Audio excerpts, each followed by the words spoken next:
จะเฉลยให้สุนทรฝากธรรม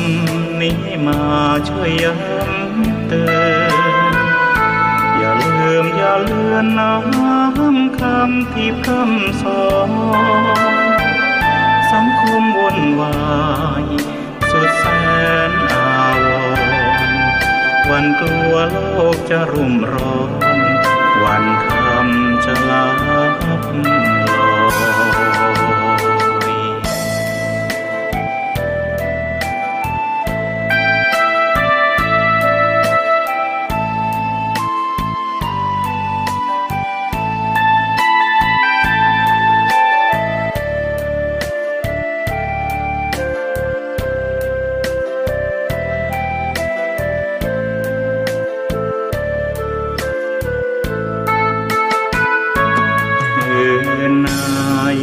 ถ้ามีเวลาว่างจดหมายมาบ้างอย่าทำเงียบเฉยหรือโทรศัพท์เข้ามาติชมเชยถามปัญหาเถิดเอ่ยจะเฉลยให้สุนทรฝากธรรมนี้มาช่วยย้ำเตือนอย่าลืมอย่าเลือนน้ำคำที่พร่ำสอนสังคมวุ่นวายสุดแสนอาวรณ์วันกลัวโลกจะรุ่มร้อนวันธรรมจะลับลอย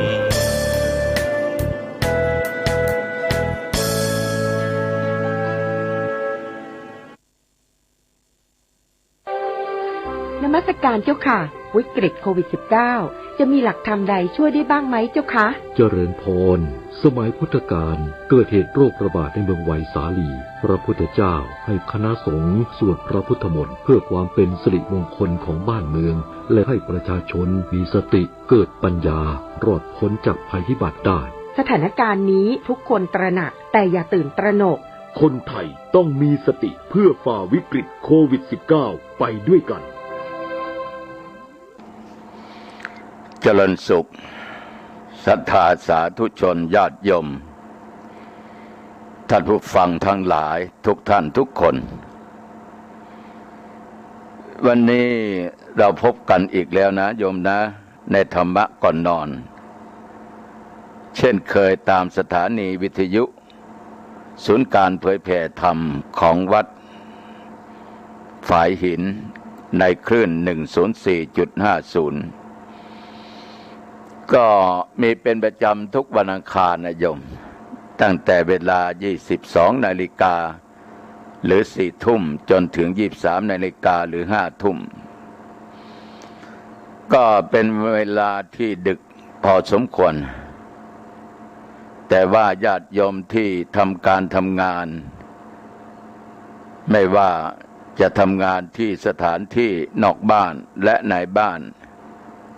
ก็ยังไม่ดึกอย่างไรก็ตามสาธุชนญาติโยมทั้งหลายอาตมาเองตุเจ้าวัดหนองตองหางดงจังหวัดเชียงใหม่นั้นก็ทำงานเหมือนกับญาติกับโยมแต่งานนั้นคงจะแตกต่างกันอาตมาส่วนมากก็ทำงานการเผยแผ่ธรรมเหมือนเวลาเดี๋ยวนี้ที่ญาติโยมฟังอาตมาภาพเอาธรรมะมาบรรยายในรายการธรรมะก่อนนอนนั้นตัวเจ้าหนองตองก็ยังไม่ได้เข้าวัดนะก็คงไปเผยแผ่ธรรมเทศนาธรรมที่ญาติโยมนิมนต์ไปเทศในงานต่างๆแต่บางที่นั้นก็ขณะนี้ก็เริ่มกลับวัดบางที่ก็ยังไม่ได้กลับหรือกลับยังไม่ถึงคือการทำงานนั้นโยมทั้งหลายมันเป็นการผ่อนคลายนะเป็นการผ่อนคลายอาตมาภาพได้นำธรรมะมาเผยแผ่ มาบรรยายให้ญาติโยมได้ฟังกันมันเป็นการผ่อนคลายของอาตมาภาพคืออาตมารักงานอย่างนี้รักงานการเผยแผ่คำว่าผ่อนคลายนั้นก็หมายความว่า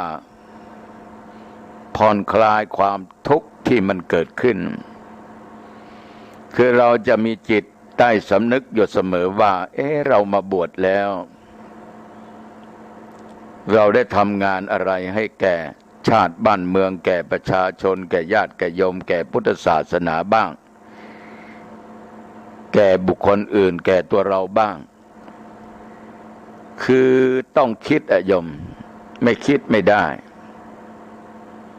ยิ่งอาตมาภาพแล้วต้องคิดเสมอว่า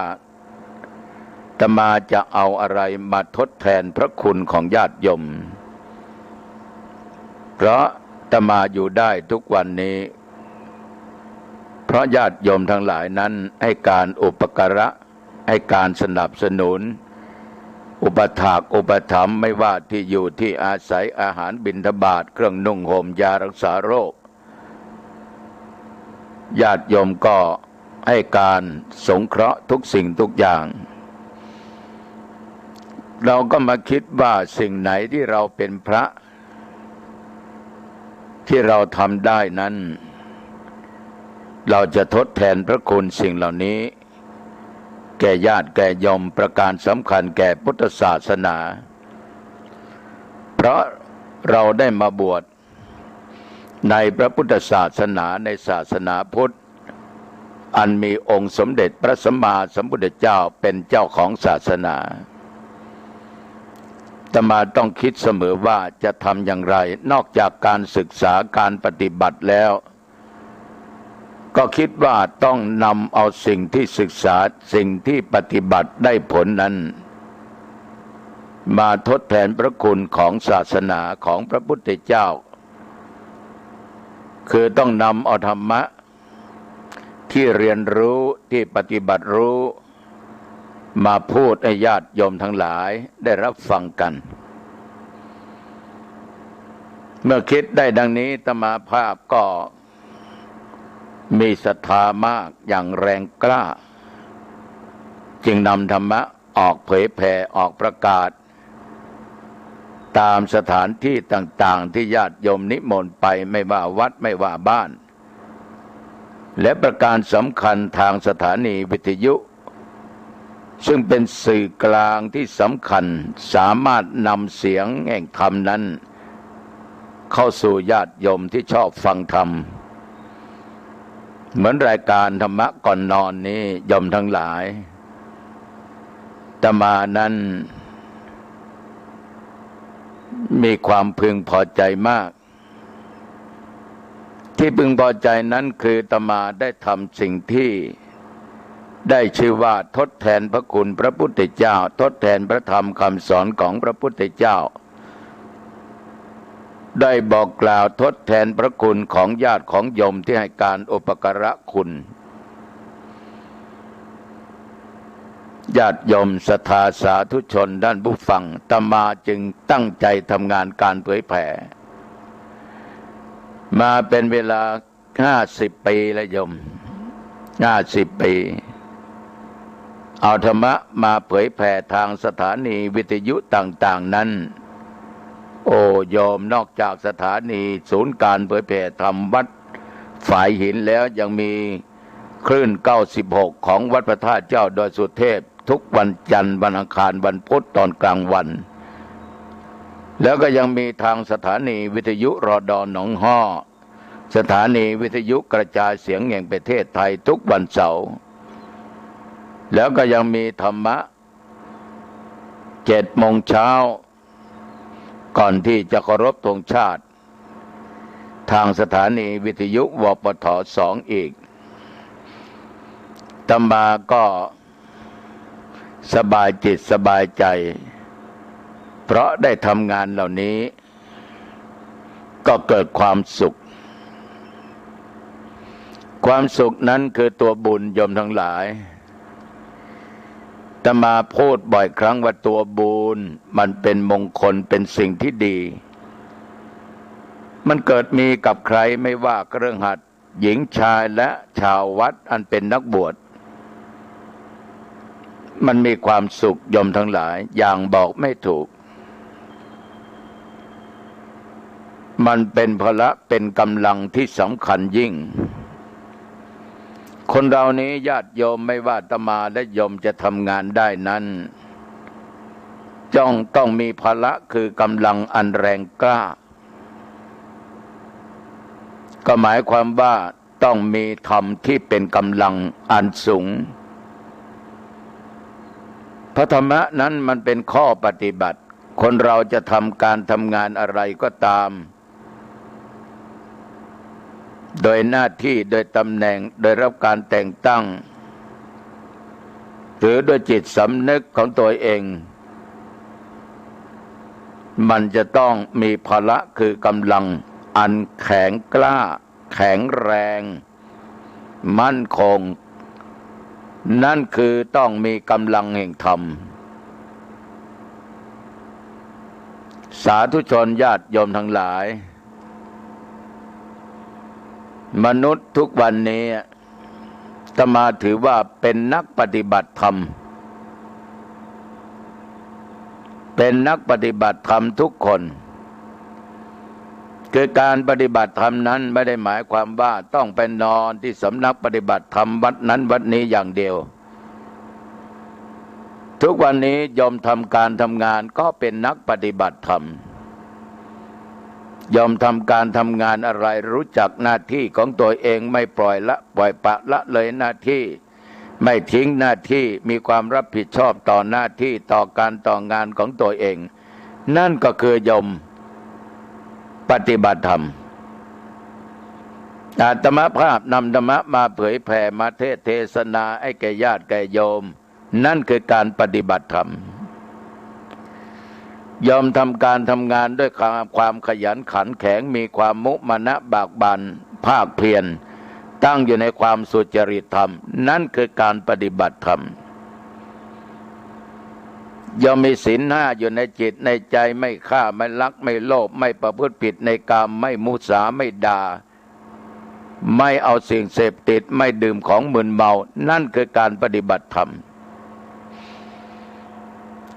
ยอมไปทำงานที่นั่นที่นี่จะค้าขายก็ตามหน่วยงานราชการหรือห้างร้านก็ตามสถาบันใดก็ตามนั่นคือการปฏิบัติธรรมคือความขยันหมั่นเพียรเวลานี้ญาติโยมกลับจากที่งานมาที่วัดที่บ้านโยมก็ทำงานต่ออีกโยมก็ฟังเทศฟังธรรมจากทุกเจ้าวัดหนองตองอีกโอ้โหญาติโยมนี่คือการปฏิบัติธรรมเพราะโยมมีสติมีสมาธิมีขันติธรรมดึกแล้วนะแต่โยมยังอดทนอดกลั้นปล่อยใจของโยมว่างไปตามเสียงแห่งธรรมะฉะนั้นการปฏิบัติธรรมนั้นคือการอบรมเพิ่มพูนจิตใจของตัวเราเองให้มีกำลังมากขึ้นมากขึ้นมากจนที่เรียกว่าสามารถกำจัดธรรมที่ตรงกันข้ามที่เป็นปฏิปักษ์ต่อธรรมญาติโยมทั้งหลายธรรมเหล่านั้นก็เป็นฝ่ายตรงกันข้ามคืออธรรมคือสิ่งที่ไม่ดีสิ่งที่เป็นบาปสิ่งที่เป็นความชั่วช้าสิ่งที่เป็นของเสียสิ่งที่ทำไปแล้วทำให้เกิดจิตใจมัวหมองเศร้าหมองเรียกว่าทำให้จิตใจเป็นบาปฉะนั้นคนที่ปฏิบัติตามศีลตามธรรมนั้นสามารถกำจัดธรรมตรงกันข้ามก็คือปฏิปักษ์ธรรมนั่นเองเขาเปรียบเทียบเหมือนนายพลผู้บังคับบัญชากองทัพต้องมีผู้บังคับบัญชามีหัวหน้าเมื่อมีความสามัคคีร่วมใจกันในกองทัพนั้นก็สามารถป้องกันประเทศของตนเองไว้ได้ไม่ให้ข้าศึกเข้ามารุกรานได้โยมทั้งหลายเพราะว่ามีนายพลผู้บังคับบัญชาที่ดี ที่เข้มแข็งและลูกน้องก็ปฏิบัติตามฉะนั้นแม้แต่กองทัพต้องมีธรรมะแม้แต่อยู่วัดไม่ละธรรมะญาติโยมก็มีธรรมะก็จะมีกำลังมากจนสามารถกำจัดถ้าเป็นนักปฏิบัติก็คือกำจัดตัวกิเลสที่เหมือนกับว่าอริราชศัตรูได้ตัวกิเลสนี่เป็นศัตรูฉกาจฉกันโยมทั้งหลายเช่นว่าตัณหาคือความอยากโอ้โหญาติโยมถ้ามันเกิดขึ้นกับจิตกับใจท่านไหนท่านใดโยมมันไม่เป็นสุขหรอกขนาดโยมฟังตัวเจ้าหนองทองเทศนี่โยมบรรยายธรรมะนี่โยมก็เป็นสุขไม่ได้มีแต่ความอยากจะออกบ้านอยากจะไปโน่นอยากจะไปนี่อยากจะทานนั้นอยากจะทานนี้โยมก็มีความอยากจิปะทะฉะนั้นคนเราต้องมีความอยากนี่โยมทั้งหลาย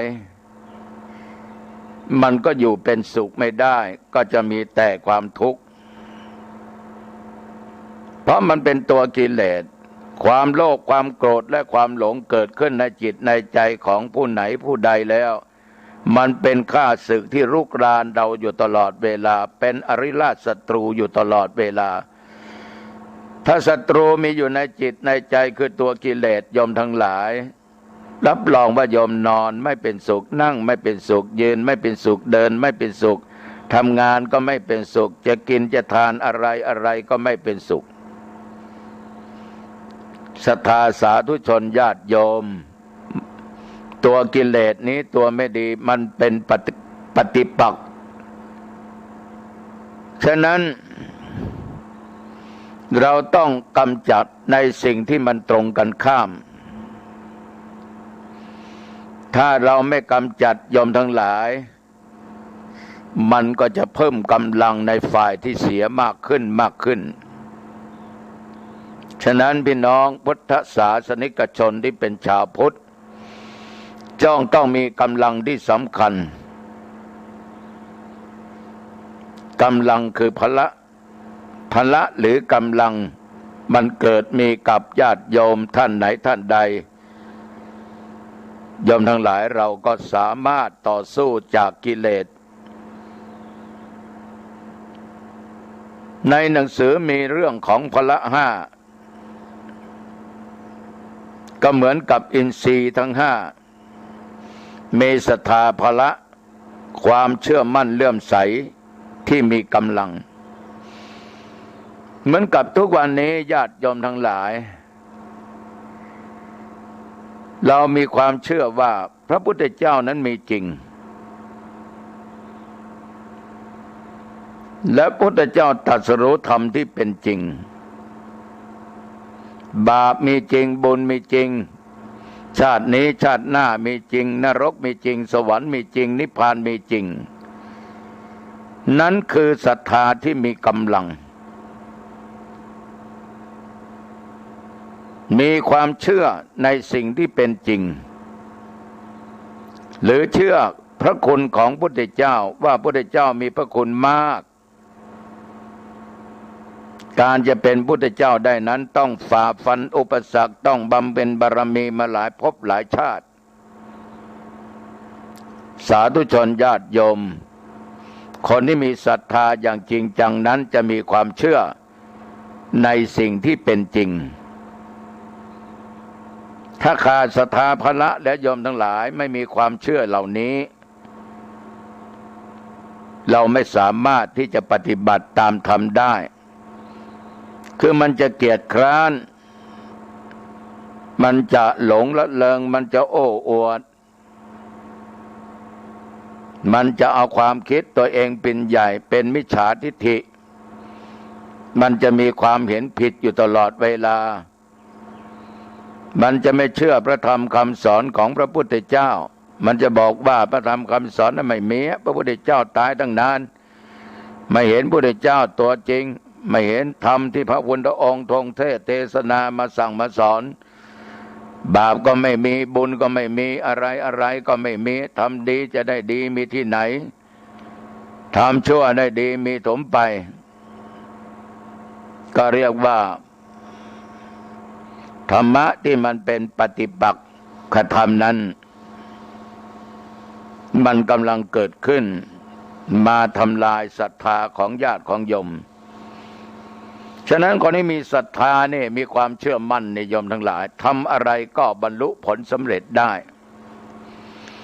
ยกตัวอย่างโยมทำการทำงานทุกวันเนี่ยโยมอยู่ในตำแหน่งหน้าที่อะไรทำงานอะไรจะเป็นพ่อค้าแม่ขายจะทำงานเป็นข้าราชการก็ดีเป็นลูกจ้างก็ตามอาตมากล้าพูดได้ว่าโยมมีธรรมะโยมปฏิบัติธรรมะโยมมีความอดทนอดกลั้นโยมมีขันติธรรมโยมมีอุทานสัมปทาถึงพร้อมด้วยความหมั่นความขยันมันขยันในทางที่ดีในทางที่ถูกไม่ผิดศีลธรรมไม่ผิดกฎหมายบ้านเมืองความมันความขยันนั้นโยมทั้งหลายนำชีวิตให้ประสบผลสำเร็จนำชีวิตให้ประสบผลสำเร็จได้เพราะเราเชื่อว่าความมันความขยันนั้นทำให้เราได้สิ่งที่เราปรารถนาได้สิ่งที่เราต้องการได้แต่ว่าต้องปลูกศรัทธาจึงจะสามารถทำอะไรบรรลุตามเป้าหมายได้ถ้าขาดกำลังของศรัทธาเสียแล้วมันไม่สามารถจะทำอะไรได้เหมือนกับญาติกับโยมที่นั่งฟังอาตมาภาพบรรยายธรรมะแสดงว่าโยมมีศรัทธาคือความเชื่อเป็นพลังอันสูงส่งวันอาการทุกวันอาการตั้งแต่4 ทุ่มเป็นต้นไปตุ๊เจ้าหนองตองออกรายการธรรมะก่อนนอนโยมได้ฟังก็เกิดศรัทธาเกิดความเลื่อมใสในพระธรรมคำสอนของพระพุทธเจ้า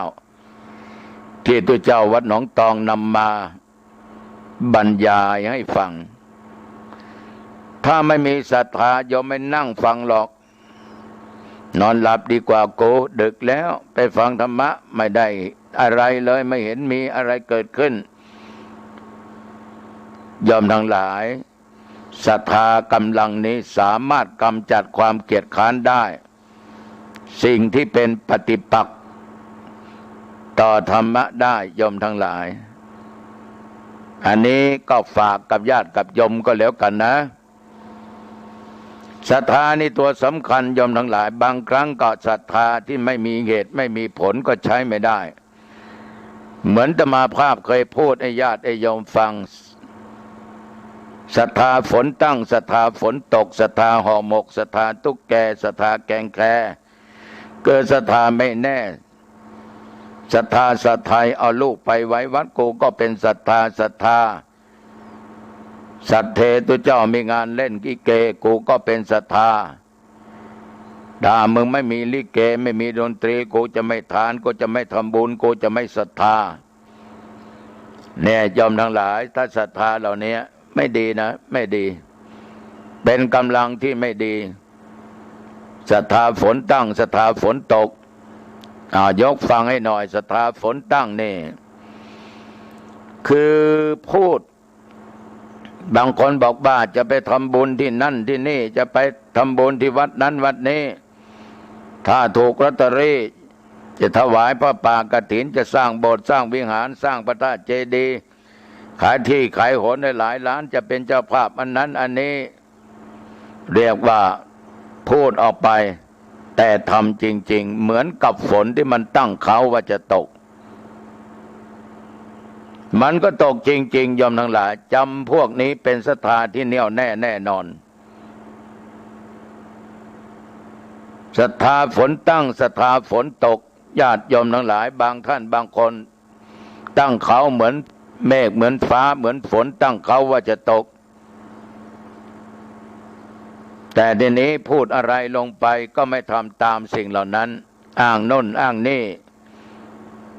จะไปทำบุญที่วัดจะไหว้พระสวดมนต์จะเจริญเมตตาภาวนาที่จริงแล้วไม่เอาสักอย่างดันไปตกที่อื่นก็ยังมีนะจะตกหนองตอง แต่ดันไม่ตกหนองตองดันไปตกที่อื่นศรัทธาห่อหมกนี่คือศรัทธาที่ชอบเยินยอปอปั้นถ้าไม่ใส่ลูกยอนั้นจะไม่ทำบุญสุนทานจะไม่เข้าวัดห่อหมกห่อนึ่งนี่ยอมทั้งหลายดูต้องใส่ใบยอคือใบตาเสือใส่เข้าไปห่อหมกนี่ถ้าไม่ใส่ใบยอนั่นยอมทั้งหลายกลิ่นมันจะไม่หอมและใบยอนี้คนบางคนก็ชอบทานนะโยมนะลูกของใบยอนี่ทุกคนก็ชอบทานเป็นยาแก้นั้นแก้นี้ได้ศรัทธาจำพวกนี้ยอมทั้งหลายมันต้องเยินยอยกยอเหมือนกับว่ามีงานอะไรถ้าโฆษกเขาประกาศว่าพ่อคนนั้นบริจาค100 บาทแม่คนนี้บริจาค150 บาทคนนั้น50 บาทคนนี้200 บาทได้ยินประกาศอย่างนี้เกิดศรัทธาขึ้นโอ้ยกูยังไม่ได้ร่วมทำบุญเลยไปทำบุญตัวเจ้าโจทย์นะประกาศให้ด้วยจะอยู่ทางบ้านฟังถ้าลืมประกาศไปก็เอาแล้วไม่ค่อยชอบแล้วเพราะลืมฉะนั้นศรัทธานั้นที่แท้ที่จริงนั้นโยมทั้งหลายอย่าได้เป็นศรัทธาห่อหมกอย่าได้เป็นศรัทธาตุ๊กแกนี่เท้าหรือตีนมันจับที่ไหนนั้นโยมมันออกยากญาติโยมบางคนก็เช่นเดียวกันจะทำบุญแต่ละครั้งงื้อหน้าทำดีหรือไม่ดีทำดีหรือไม่ดีไม่ดีทำดีกว่าไม่ดีเลยไม่ได้ทำมันเหนียวจริงๆมันขี้เหนียวจริงๆฉะนั้นศรัทธานี่ญาติโยมทั้งหลายถ้าเป็นศรัทธาจริงๆจังๆเป็นพละที่เข้มแข็งสามารถทำอะไรได้เหมือนญาติโยมบางคนมีเงินมีทองมีข้าวมีของโอ้โหเป็นศรัทธาสร้างโน่นสร้างนี่เหมือนคุณแม่ที่ไปสร้างวัดอาตมาภาพนะโยมนะคุณแม่พันนีปัทมอดิสัยนั่น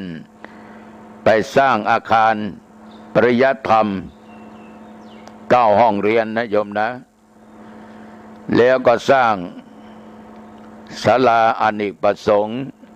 บำเพ็ญบุญเหลือที่ประชุมสงฆ์สร้างหอฉันให้อีกรวมแล้ว7 ล้านบาทเมื่อปี44-45แต่เดี๋ยวนี้แม่ก็จากโลกนี้ไปสู่โลกหน้าแม่มีศรัทธาแรงกล้ามากไปบอกอาตมาภาพว่าครูบาแม่มีศรัทธาจะสร้างให้ครูบานะโอ้โหญาติโยมหาช่างหาอะไรมาหมด1 ปีเสร็จเรียบร้อย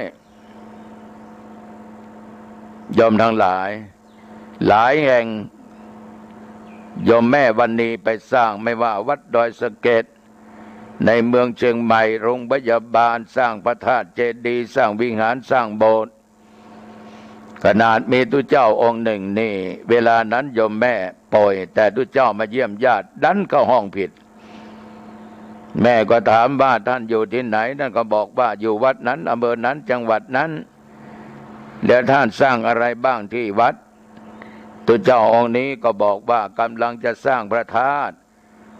เอามีใครรับไหมไม่มีงบประมาณเท่าไหร่3 ล้านแม่บอกว่าแม่เอานะแม่เป็นศรัทธา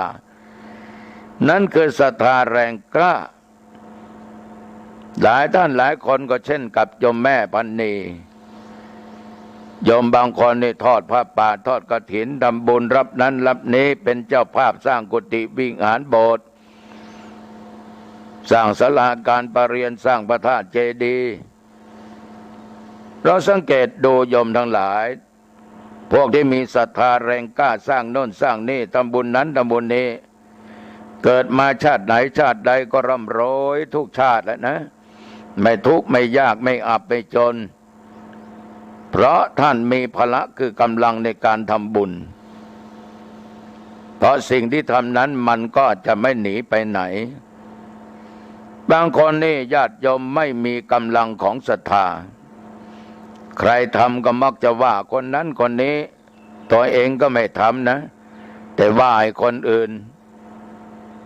ทำไปทำไมบุญไม่เห็นได้เลยไม่เห็นได้อะไรขึ้นมาสักอย่างก็เรียกว่าไปขัดไปขวางศรัทธานี่โยมทั้งหลายจะอยู่ใกล้อยู่ไกลไปได้หมดเหมือนญาติโยมหลายท่านหลายคนอยู่ต่างอำเภอต่างจังหวัดได้ฟังเสียงธรรมะอาตมาภาพในทาง YouTube ในรายการธรรมะก่อนนอนโอ้โหมาจากทางสิงห์บุรีมาจากกรุงเทพ2-3 คณะมาจากจังหวัดชลบุรีขอนแก่นมาจากจังหวัดเชียงรายพิษณุโลกสุโขทัยลำปางเชียงใหม่ไม่ต้องพูดลำพูนไม่ต้องพูดมันก็ไปกันอยู่ตลอด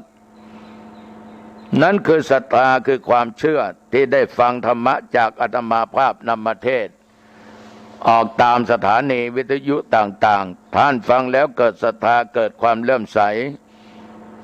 อยากจะร่วมบุญร่วมกุศล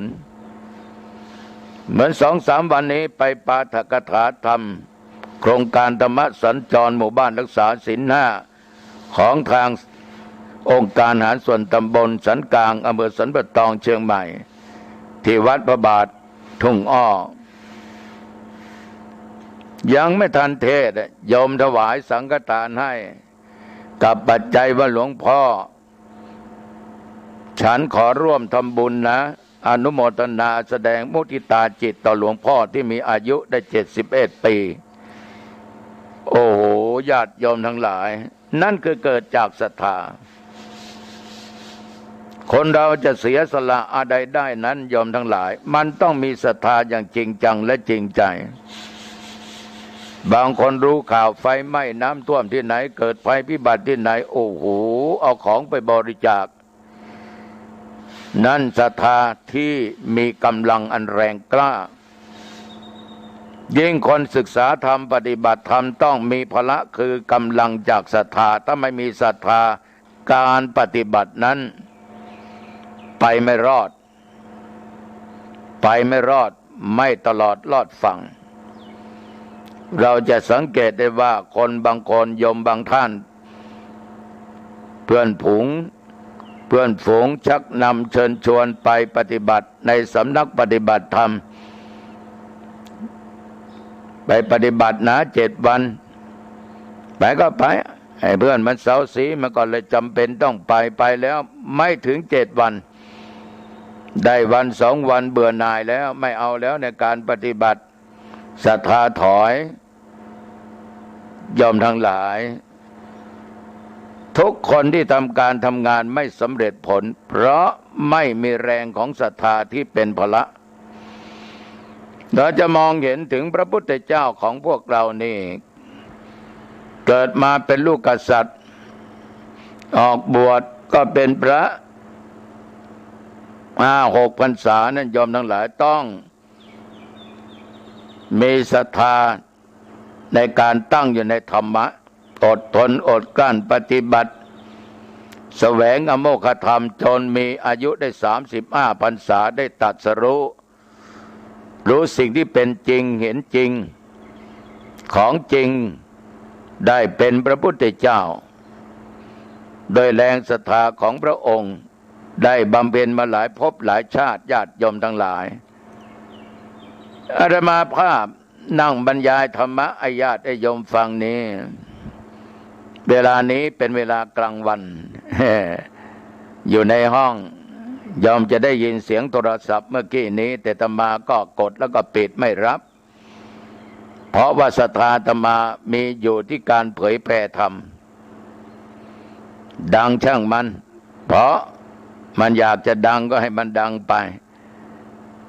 พอออกไม่ออกญาติโยมทั้งหลายถ้าอาตมาภาพอย่างไรก็ได้เสียงโทรศัพท์ดังหยุดบรรยายธรรมะไปรับสายโทรศัพท์แต่ว่าตัวศรัทธาอันแรงกล้าของอาตมาภาพมีที่การเผยแผ่ธรรมฉะนั้นถ้าทำอะไรขาดศรัทธามันจะไม่สำเร็จมีศรัทธายังไม่พอต้องมีวิริยะพละมีความเพียรที่มีกำลังอันแรงกล้า บางอย่างโยมทั้งหลายเราทำอะไรอะไรก็ตามมักจะไปเจอใส่อุปสรรคถ้าจิตใจไม่เข้มแข็งวิริยะไม่แก่กล้ากำลังไม่เพียงพอมันจะเกิดการท้อการถอยบอกว่าอุ้ยไม่ไหวแล้วไม่ทำแล้วไม่เอาแล้วเหมือนเด็กบางคนเรียนหนังสือไม่จบมัธยมปลายไม่จบมัธยมต้นท้อถอยต่อการศึกษาร่ำเรียนไม่มีวิริยะอุตสาหะใดๆทั้งสิ้นแต่เด็กบางคนโอ้โหขมักเขม้นตั้งอกตั้งใจเรียนมีความมุมานะบามานะบักบั่นภาคเพียรเพื่อนพ้องไปเที่ยวที่โน่นที่นี่ไม่ไปเขาชวนไปเที่ยวไม่ไปชวนไปกินไปดื่มไม่ไปบอกว่าการบ้านมีการงานมีต้องอ่านหนังสือใกล้จะสอบมีวิริยะอุตสาหะตั้งอกตั้งใจการศึกษาก็สำเร็จลุล่วงไปการทำงานนอกจากพละศรัทธาต้องมีวิริยะชาวสวนทั้งหลายชาวไร่ชาวนาทั้งหลายยอมสังเกตดูท่านเหล่านี้ประสบผลสำเร็จได้เพราะมีวิริยะอุตสาหะเป็นพละที่กำลังเข้มแข็งมากไม่กลัวต่ออุปสรรคอาตมาเคยพูดเสมอว่าคติประจำชีวิตอาตมาภาพเกิดเป็นคนนั้นต้องสู้ศัตรูคือยาชูกำลังอุปสรรคคือครูอาจารย์ความเกียจคร้านคือหนทางแห่งความหายนะฉะนั้นวิริยะก็เป็นสิ่งที่สำคัญพระพุทธเจ้าได้เป็นพระพุทธเจ้าก็เพราะมีวิริยะเป็นบารมีมีความเพียรเป็นบารมีจะมีศรัทธามีความเพียรขนาดไหนแต่การทำงานทำอะไรก็ตามขาดสติไม่ได้ก็ขาดสติก็มีโอกาสพลั้งเผลอตั้งในความประมาทงานนั้นก็สำเร็จไม่ได้หรือได้ก็ไม่ค่อยได้ผลดี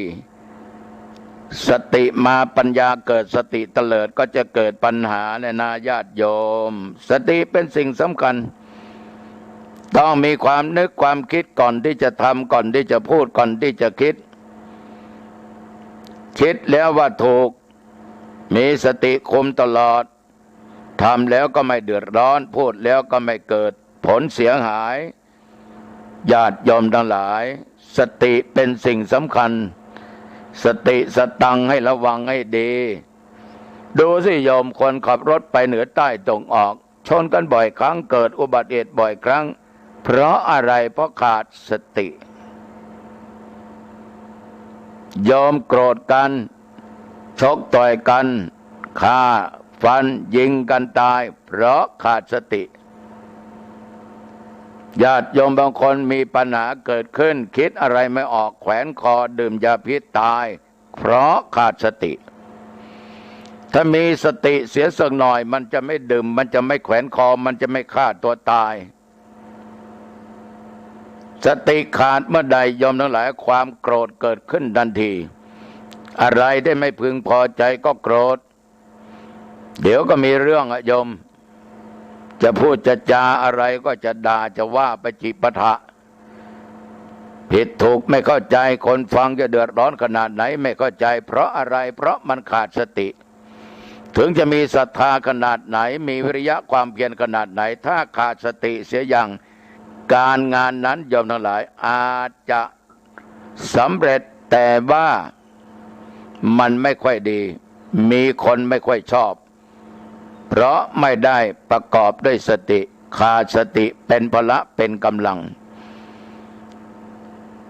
เมื่อมีศรัทธามีวิริยะความเพียรมีสติละไม่ได้สมาธิพละคือความตั้งมั่นเป็นกำลังอันเข้มแข็งคือมีจิตใจอันเข้มแข็งยอมทั้งหลายไม่เป็นไปตามกระแสของอารมณ์ไม่หวั่นไหวไปตามอารมณ์ไม่ใช่ว่าเขาชวนไปทางไหนก็ไปเขาชวนให้ทำอะไรก็ทำบางคนญาติโยมศรัทธาสาธุชนทั้งหลายจะไปวัดตั้งใจจะไปฟังพระเทศน์ในวันศีลวันธรรมดันมีเพื่อนฝูงมาชวนว่าเอาไปไหมไปไหน ไปบ่อนไก่วันนี้เขาชนไก่กันนะโอ้โหไก่ตัวนั้นเก่งมากเดิมพันตั้งแสนนะญาติโยมมีศรัทธาในวัดจะไปฟังเทศน์มีวิริยะความเพียรตั้งอกตั้งใจไว้หลายวันว่าจะไปฟังเทศน์มีสติดีแต่ว่าความตั้งใจนั้นหายไปเข้าไปเอาไม่ไปวัดแล้วเหรอไปวันหน้าศีลหน้าค่อยไ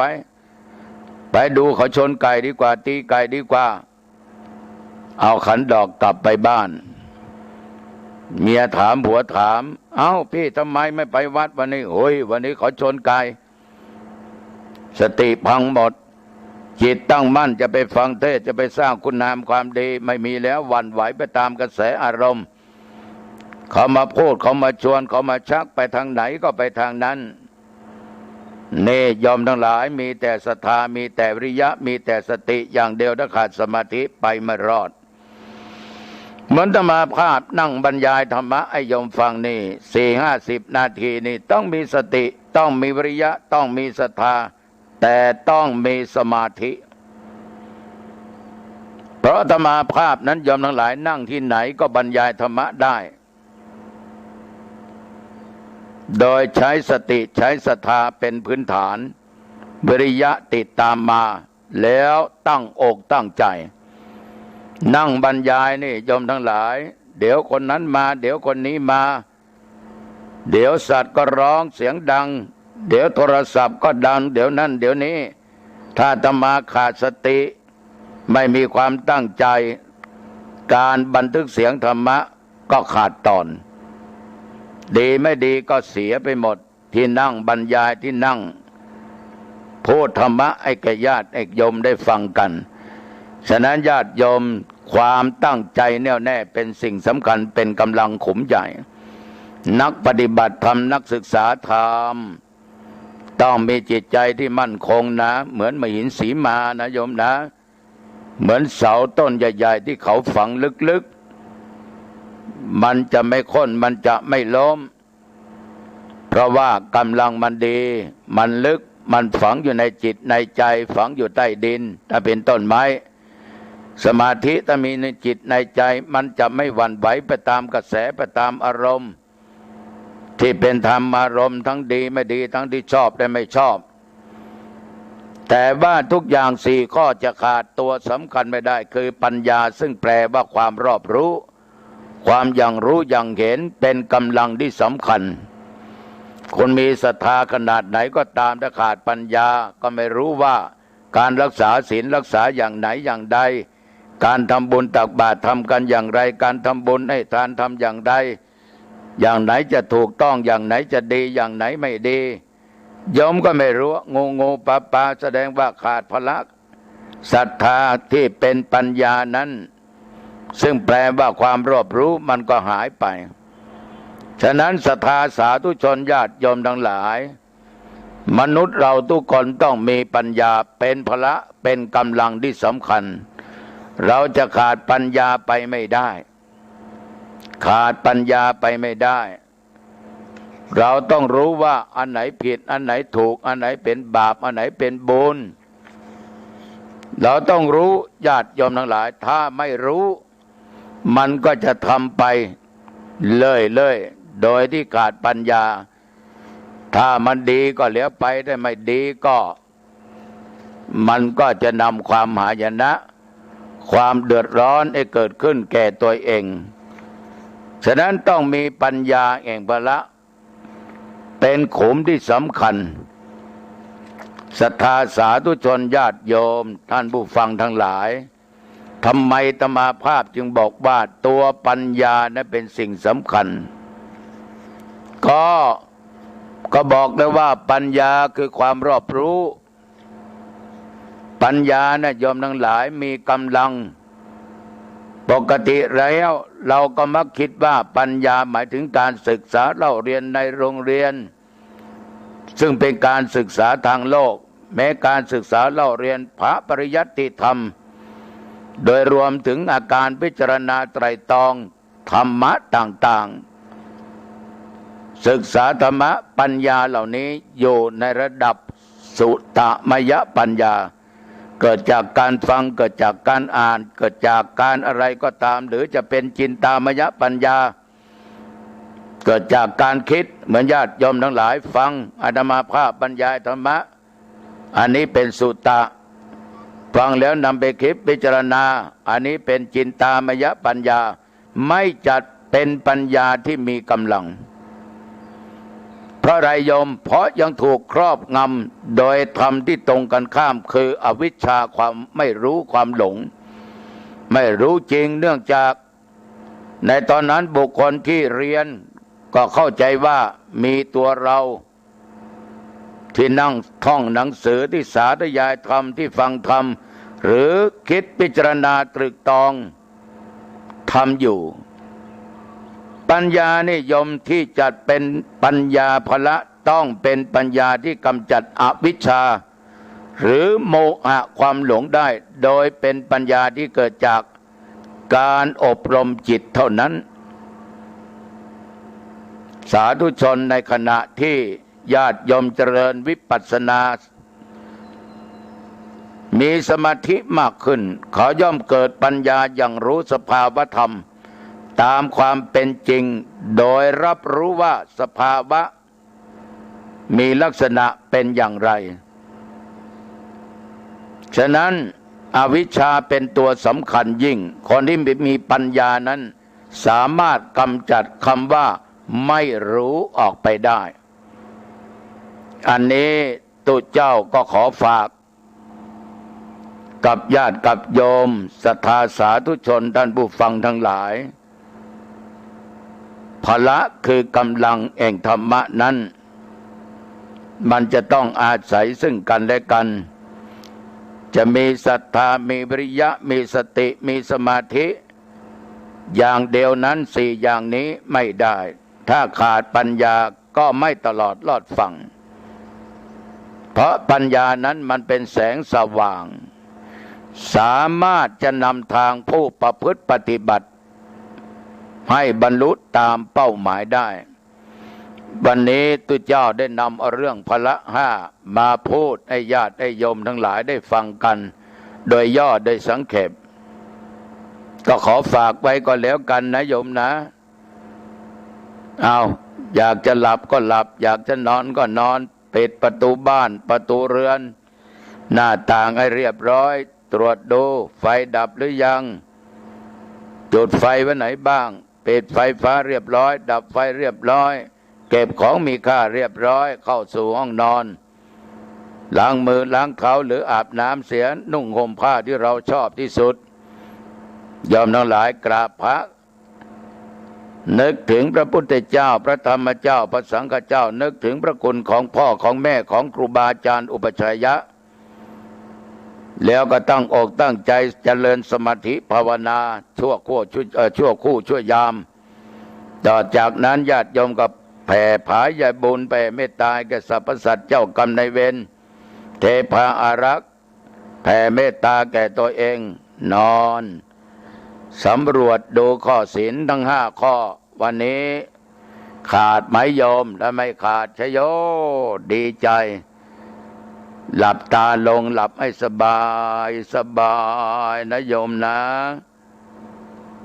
ขอความผาสุขความเจริญในธรรมจงเกิดมีแก่ญาติแก่โย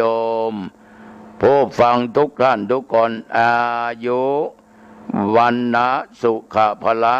บังเกิดแก่ญาติแก่โยมยิ่งขึ้นไป